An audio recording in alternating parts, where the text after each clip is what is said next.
आज आहे महानवमी। तर नवरात्रीच्या कालावधीमध्ये प्रत्येक माळीला प्रत्येक दिवसाला महत्त्व आहे, पण त्यातल्या त्यात पंचमी तिथी, सप्तमी तिथी, अष्टमी तिथी, महानवमी हा दिवस खूप महत्त्वाचा आहे। तर आज बघा नवमी तिथी आलेली आहे, तर बऱ्याच घरात बघा लोकांचा कुळाचार हा नवमी तिथीलाच केला जातो।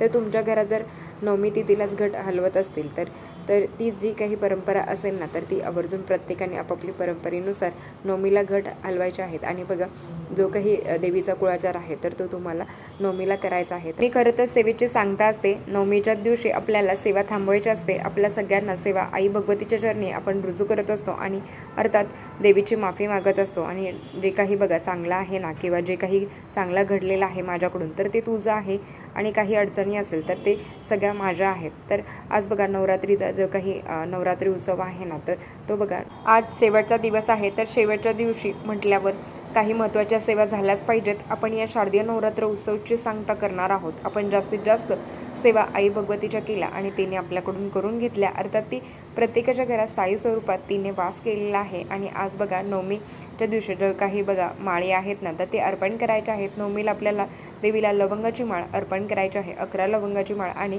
घटाला अर्पण करायची असते। आणि त्यांचा बघा नवमीला जो काही कुळाचार असणार आहे तर माळी अर्पण करावे, आणि नंतर तुम्ही बघा घट हलवू शकता, किंवा तुमचं झालं असेल तर देवपूजा करू शकता। आणि जे काही बघा दसऱ्याला करणार आहोत आणि महानवमी असल्यामुळे तुमचा कुळाचार असेल किंवा नसेल तरीही तुम्ही दुर्गा सप्तशती ग्रंथाचं पारायण करावं। सिद्धकुंजिका स्तोत्र, महालक्ष्मी अष्टकम, श्री सूक्त, नवार्ण मंत्र, ज्या काही सेवा करणं तुम्हाला शक्य होईल तर त्यातलं जे मुख्य स्थान आहे ना, ज्याला आपण ब्रह्मस्थान म्हणतो, तर सेवा काय करायची आहे तर एक डिश घ्या।